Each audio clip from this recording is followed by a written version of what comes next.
In its simplest form, the new weird can best be defined as a hybrid genre of fiction that mixes elements of sci-fi, horror, and fantasy. But that definition is sort of ambiguous, and that's because the new weird evades being easily identifiable. There are no checkboxes of what is and what isn't weird. In fact, many authors still debate about what a working definition of new weird should actually be. But what this broad definition can't quite convey is the unsettling feeling of strangeness and alienation one gets when examining those elements within the text. It's the terrifying subjection to the unreal, the unbelievable, and, according to Benjamin Noys and Timothy Murphy, the new weird is an exposure to the shivering void, to reveal those conventions as poor and desperate attempts to ward off that void. And yet, the new weird still escapes me. The further I read about what makes up weird fiction, the harder it becomes to identify major examples in medium beyond books. That is, until I got to games. Suddenly, I started seeing the likes of Control, Metal Gear Solid, and Bloodborne through the lens of the weird, and I realized that many games may actually offer the new weird in its most engaging form. But there was one game that stood above the rest. A game so bizarre yet so cool. A game with crabs, babies, whales, beaches, acid rain, bunker cities, monster energy drinks. A game that's as much sci-fi as it is eco-critical cosmic horror. A game so obtuse and strange and so fundamentally insane that I can't help but categorize it as anything but, well, weird. If I wasn't making it clear, I'm talking about Hideo Kojima's latest action game, Death Stranding, starring Norman Reedus. And with the forthcoming director's cut releasing in September for the PlayStation 5, I figured this would be a great time to interrogate the genre of the new weird in Death Stranding, in order to make further meaning out of the game's plot and setting in the following ways. What is the effect of the new weird in Death Stranding? Does it help us meditate on current eco-critical and political climates? And, most importantly, how does it work to achieve or reject disconsolate ends? But in order to really delve into the nuances of the new weird that make up Death Stranding, we have to better establish not just the elements that make up weird texts, but the residual effects of the genre. Let's take a quick look at some introductions from prominent authors to define the weird, the eerie, and the new weird.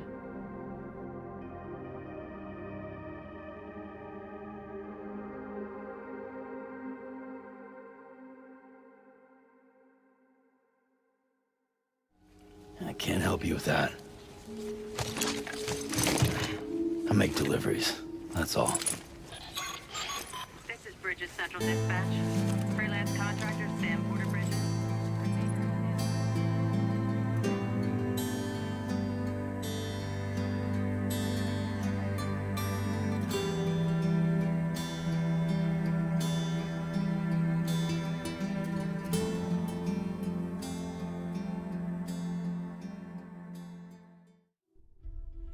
Within the works of speculative fiction lives the rebellious subgenre known as the new weird. It's the newest itera in a long-standing genre dating back to the late 19th and early 20th century. Here, prominent authors like H.P. Lovecraft and Harry Bates explored the tentacular and the supernatural of horror fiction to create strange and weird tales. These stories were unsettling, usually depicting a near sublime encounter with an outside force beyond the traditional horrors of ghosts, vampires, and werewolves. Jeffrey Andrew Weinstock called the weird a showcase of the impotence and insignificance of human beings within a much larger universe, populated by malign powers and forces that greatly exceed the human capacities to understand or control them. Similarly, Alison Sperling calls the weird the wonder and horror at the fringes of human consciousness, and that which suggests the relative inconsequence of the human species in relation to the deep time of the universe.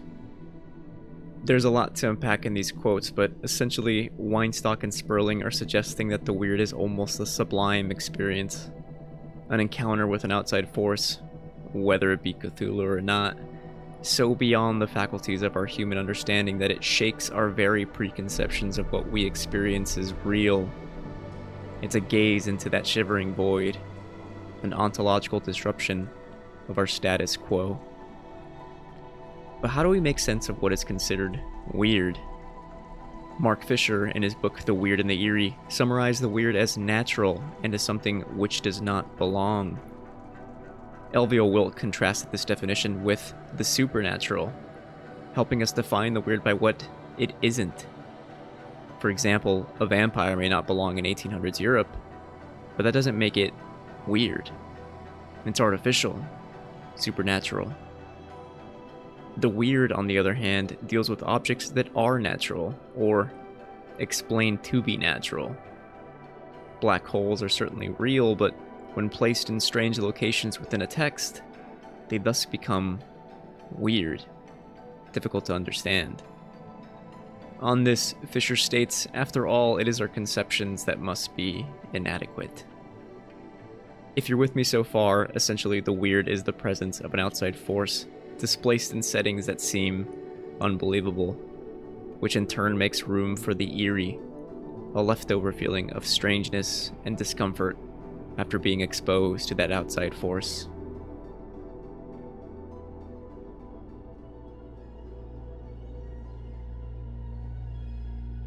So then, what is the new weird?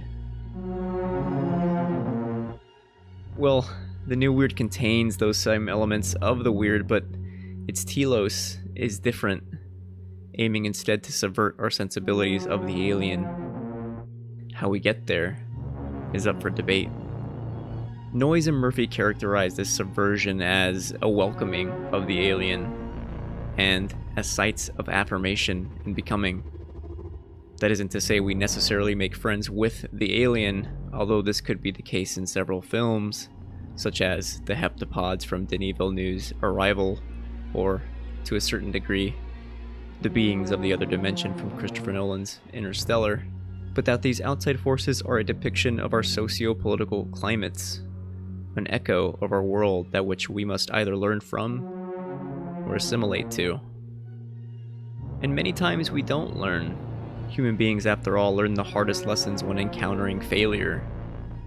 This makes fiction a great setting that allows us to engage with the notion of failure in ways life quite can't. Further, Jeff Vandermeer, one of the most prominent authors and critics of the genre, noted that the new weird fictions are acutely aware of the modern world, even if in disguise, but not always overtly political. It's a subtle disruption, if not critique, of societal rules and beliefs. So, while not overtly didactic, this can make themes in new weird texts difficult to tease out or identify. Moreover, Robin Ann Reed from Women in Science Fiction and Fantasy defined this mainstay of subversion as a way to put the new weird to discomforting rather than consoling ends. This places the new weird not just within the text itself, but in the effect it has on the reader, and in any criticisms we may glean from it. Whether or not a text is ultimately disconsolate is, I think, up for contention on whether or not something is weird, but that ambiguity is exciting. It makes me wonder, what sorts of things can we learn when we are exposed to those haunting figures of the alien, to that shivering void? And if that truly is the new weird's purpose, what does a game like Death Stranding have to tell us? When the world seems lost and timefall rages on, when extinction inches closer by the day, and when the alien takes hold, what is left but the fear and depression in the face of the void and in the face of the weird?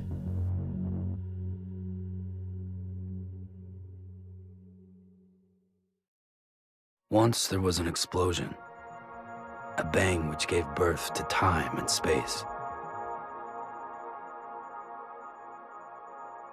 Death Stranding surrenders itself entirely over to the weird. This is a credit to Kojima's obsessive attention to detail when it comes to the lore and world building of post-apocalyptic America.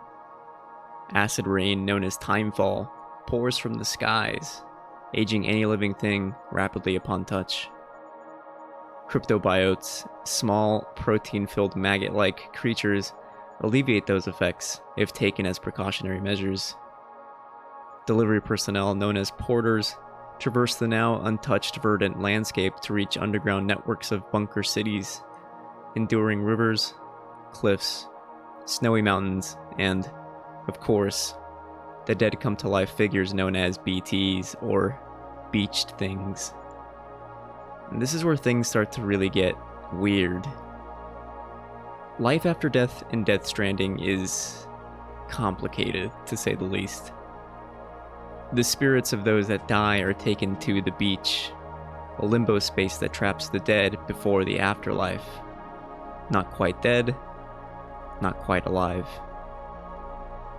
The bodies of the dead in the physical world, if left to necrotize, become BTs. Or worse, if the body is consumed by a BT, triggers a void out, a complete annihilation of all matter in a surrounding area of the physical world. This is where Dooms intervenes, and yes, it does get weirder. Those with Dooms are granted a connection to the other side, to the beach, with some able to travel to the beach itself. Those with higher levels of Dooms can even travel to parts of the world and others' beaches. And finally, those with the highest level of Dooms are able to summon BTs. The higher the Dooms, the bigger the BT. Bridge babies, taken from still mothers and placed in pods, give porters the ability to sense the presence of BTs, and, in the case of Sam, begins to experience the memories of his BB when the two are connected. And if this wasn't weird enough, all these elements of Death Stranding are the byproduct of the 6th and forthcoming extinction, with the 5 preceding extinctions that of the Ordovician Silurian, the Devonian, Permian Triassic, Triassic Jurassic, and Cretaceous Tertiary. Each of these extinction entities are represented by the 5 bodies floating in the air, watching and awaiting the next extinction. The 6th, now upon us, is meant to eradicate all existing life on Earth. Without spoiling specifics, Sam's goal of reconnecting America also aims to directly impede the looming crisis brought on by the Death Stranding. In other words, to stop the extinction, you must reconnect America and reach a specific someone stranded on the West Coast. All of this is introduced in the first opening acts of the game, and while the elements are certainly weird, it is the characters of Sam and BB specifically where the new weird is represented at its strongest. That is to say, the way Sam maneuvers the world with and through BB allows for an interrogation of the new weird as his and our understanding of the world comes to a clash with the antagonist and powers at B. It's the way Sam begins to interpret his surroundings that is truly the source of the new weird in Death Stranding. If you haven't played Death Stranding yet and made it this far, you may want to consider saving the rest for later, as the remainder of this analysis enters spoiler territory. Otherwise, you're welcome to press on.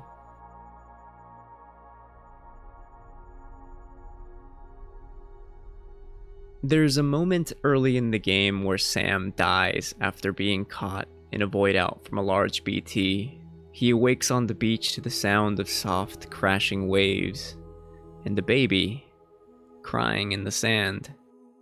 Sam picks the baby up, brings him up to his chest, and begins to weep. Suddenly, the baby vanishes. Left on Sam's hands is a black, tar-like residue, the emblematic muck of BTs when entering the world of the living. Sam stands and watches the handprints of a now invisible baby crawl over the corpses of fish and head into the water. As he looks out to the horizon, trying to make sense of the now 5 floating figures above the beach, he begins to hear the voice of his sister. Then, while wading in the shore, Sam is suddenly dragged below the water, floating in the miasma of strands and bodies. Finally, Sam reawakens back in the world of the living, and this is the player's introduction to the act known as repatriation. At this point of the game, we're not supposed to understand what's going on, and even after we learn more about Sam's history, the scene still plays a little obtuse. But what is undeniable is Sam's visceral reaction to seeing this abandoned baby. Something inside Sam breaks, and we can't help but wonder, why is he crying? And even though we don't know the answer, we can't help but feel Sam's inescapable sadness. Something inside us, whether genetic, conditioned, or empathetic, wants us to console the baby too. And when it's all ripped away from us, we feel lost.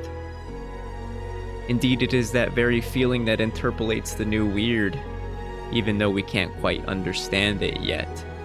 And to Elvia Wilk, that may just be the point. On this sentiment, she says, quote, "Its encroach is inescapable. It takes you over from the inside out, and it cannot be explained according to rationalist epistemology. It can only be experienced and felt." This quote is important because I think it leads to a sort of doubling both in and outside the game.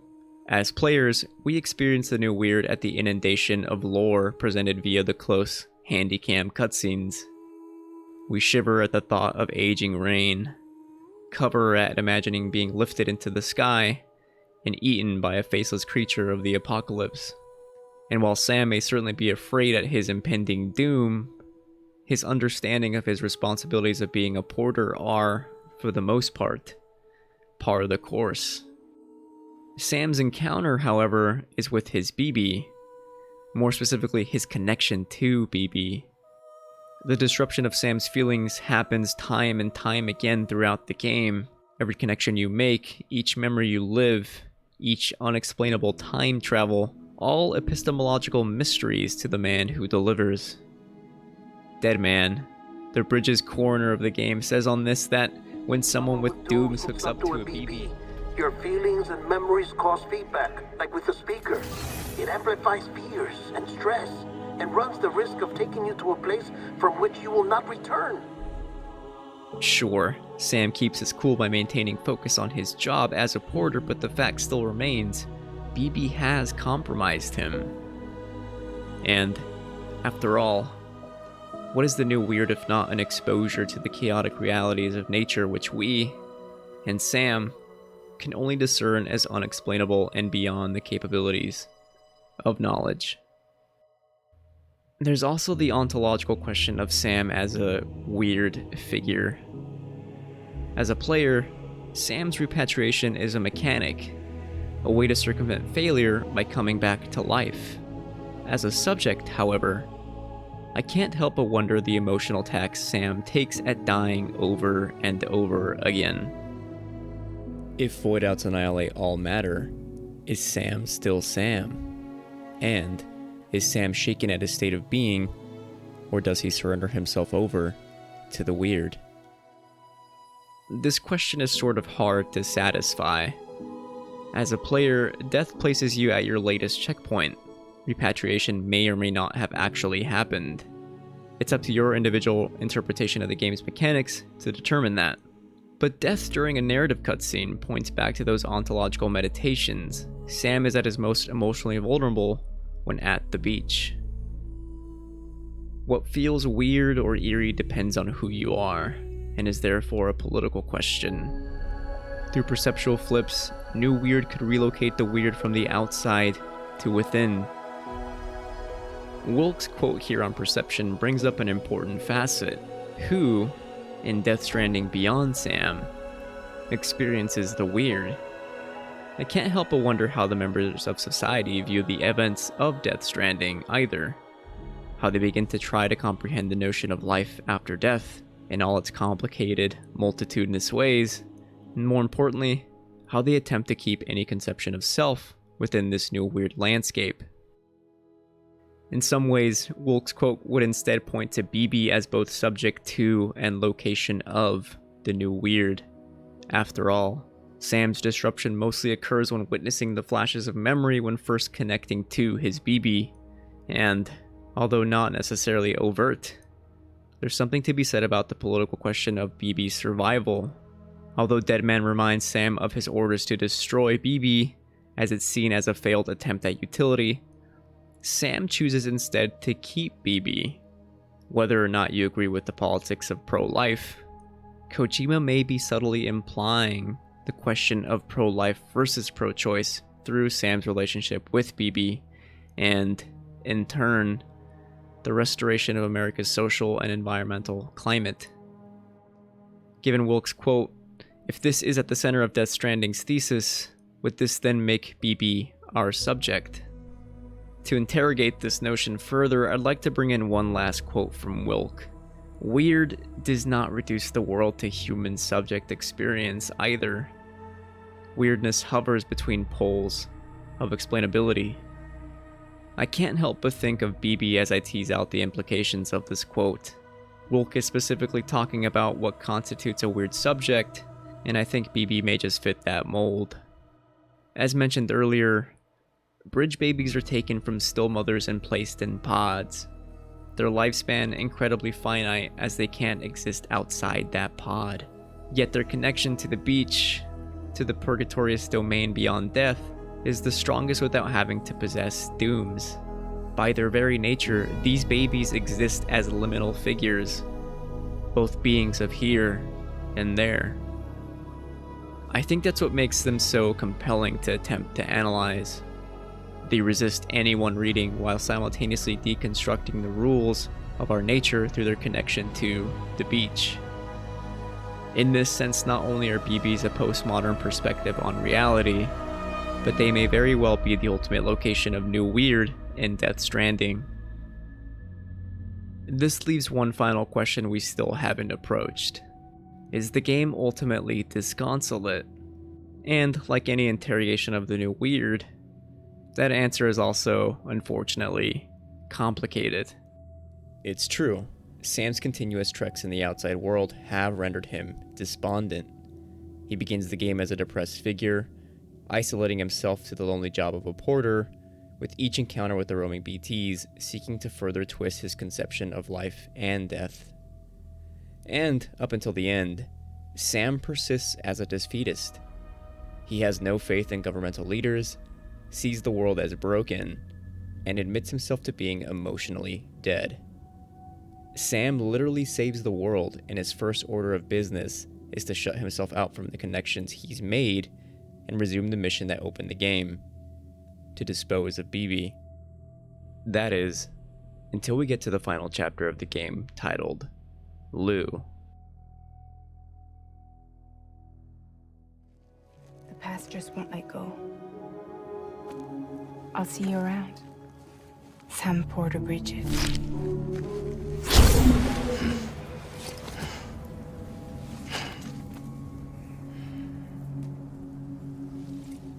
Despite the numerous locations of the new weird in Death Stranding, I'm not sure the game ultimately fulfills its requisite of having a disconsolate end. And honestly, I'm not convinced weird texts have to do so. We've already noted that Sam approaches the end of the game with a defeatist mentality. Sam is woefully prepared to continue living as his life as a nihilistic porter.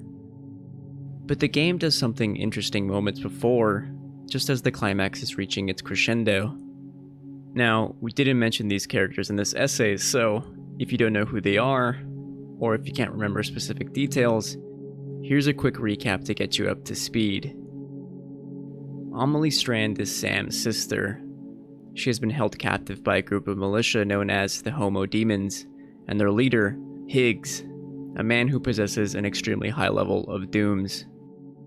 Your mission to reconnect America via the chiral network was ultimately tangentially related to reaching the West Coast and rescuing Amelie. In the process, you learn that Amelie isn't actually your sister and is instead the soul of now deceased President Bridget Strand, Sam's mother, which broke off during her fight with cancer. And finally, Amelie is indeed the sixth extinction entity, destined to annihilate life on Earth. Hopefully this all makes sense, as it can be a lot to unpack. After defeating Higgs in an epic fight on the beach, Amelie gives Sam the ultimate choice. Either kill her and temporarily prevent this extinction, as a new entity will eventually come back to take her place, or stand by and let the world succumb to its fate. Here, Kojima's gamification is illustrated brilliantly and points toward the notion of rejecting disconsolate ends. If Sam chooses to do nothing, you are subjected to a cutscene of Amelie walking out to sea, summoning the extinction as a ball of fire begins to encompass the world before finally cutting away. Only, that doesn't actually happen. No matter how many times you try to stand by and do nothing, Sam will always wake up sitting at the beach moments before, as if it were a dream, with Amelie prepared to offer you the choice once again. This leaves us with only one other choice: to kill Amelie. Drawing out your gun, Sam aims to assist her and hesitantly awaits for the player to pull the trigger. He shoots. Nothing. He shoots again. Nothing. The bullets, much like Sam's attempts to hug the holographic visions of Amelie presented to us at the start of the game, rip right through her. We can't kill Amelie. And so, we're destined to watch the world violently burn away one last time. Or so we think. Sam, subjected to the nightmare of a forever apocalypse, wakes up on the beach all over again. This is the game presenting the conceit of disconsolate ends as a false dichotomy. The player is meant to do something else, some hidden, unspoken third choice. Walking into the water, Sam stops Amelie in her tracks and hugs her, telling her, "I'm here for you, always." Like you were for me. It's this last ultimate display of affection that causes pause in Amelie, who then decides that an indefinite existence of life on the beach by herself is worth sparing the life of Sam and the millions that may follow after. That no matter how many tens or hundreds of thousands of years it may be, Amelie will stay on that beach, waiting for a fate that cannot be stopped. Looking at a desperate Sam who does not want to abandon his sister by herself, Amelie says, But you and the others came together, connected. And you may be living on borrowed time, but you still have hope. And so you leave her on the beach, waiting for a fate that cannot be stopped. Pausing to think about the new weird for a moment, I can't help but question, is the impending doom of Amelie's forthcoming extinction not a moment of discomfort? The fact that annihilation cannot be stopped should be terrifying, and yet this moment between brother and sister works to completely subvert those disconsoling expectations. So far, the new weird is instead remedied to the point of shifting to a critical dystopia, the subgenre of speculative fiction or sci-fi that aims to overcome the traditional dystopian enclave to make way for a hopeful ending. So even though Amelie must still ultimately fulfill her role as an extinction entity, she may instead ironically be one of the locations of hope in Death Stranding through her sacrifice. But I don't think this one example is enough to totally discern that Death Stranding works to reject the new weird's telos altogether. After all, there are still other characters in play, Sam and Bibi. Much like Bibi, Sam is also revealed to be a liminal figure. In the climactic fight with Cliff Unger, the Special Forces soldier you're forced to fight through America's biggest wars, it is revealed that the baby you see in your visions when connecting to your BB is actually Sam himself. Previously the original bridge baby, when he was taken from his still mother and placed in a tube. Cliff is Sam's father, and when trying to escape with Sam from bridges, Cliff and Sam are shot and fatally wounded. You both die. With the help from Bridget Strand, Sam is healed. He awakens in the real world at last as the repatriate we eventually come to know and play as. Kojima might just be asking us to question Sam's state of being with this news of his history as a bridge baby. Originally, Sam's growing relationship with BB may be read as exterior. Bridges is not fully accepting of BB.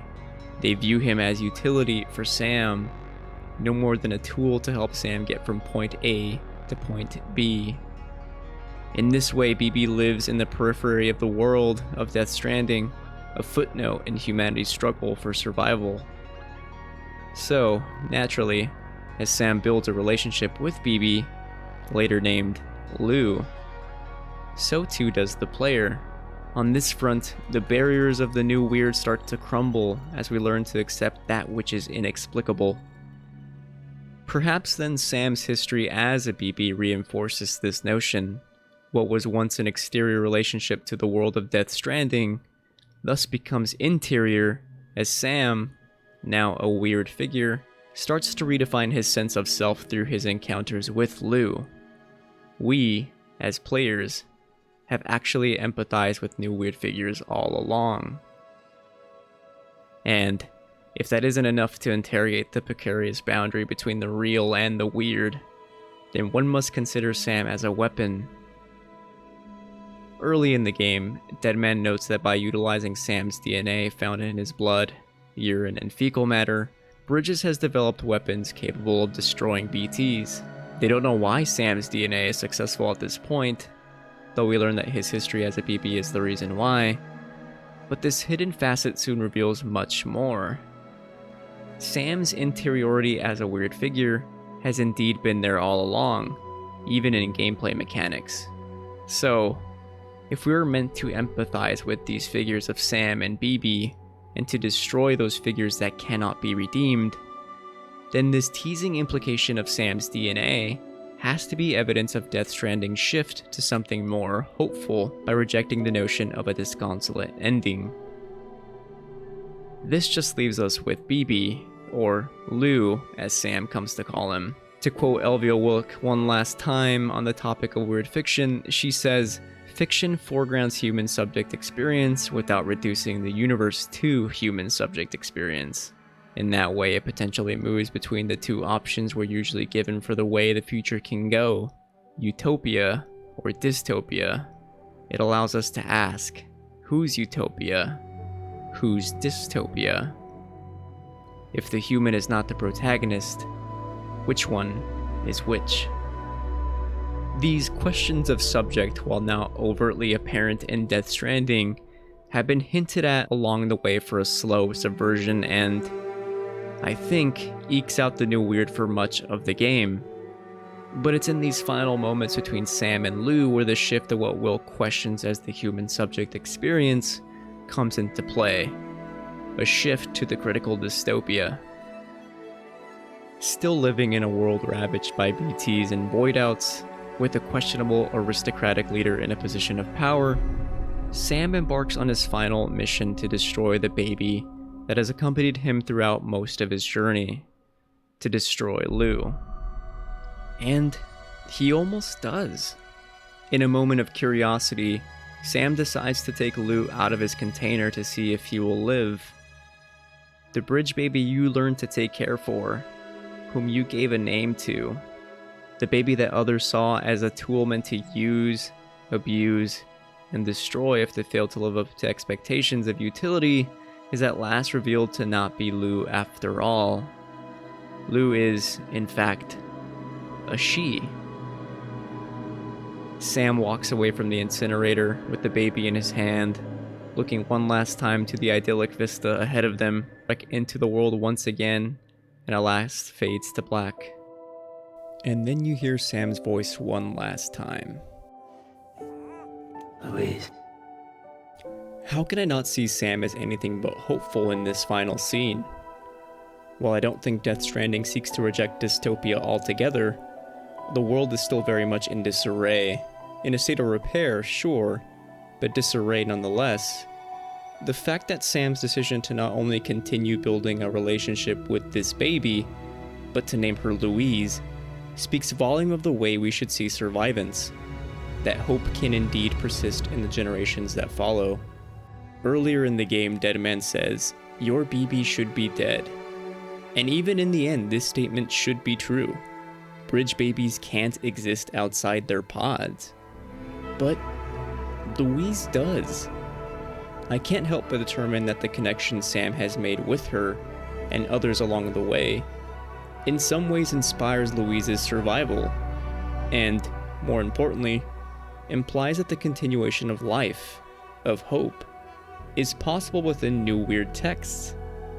Not only does the salvation of Louise draw parallels to Sam's own origins as a former BB, complicating the relationship between human subject experience, but it ends the narrative of Death Stranding in a manner with the two venturing out into a world that is entering healing from a post-apocalyptic state. They enter a hopeful world.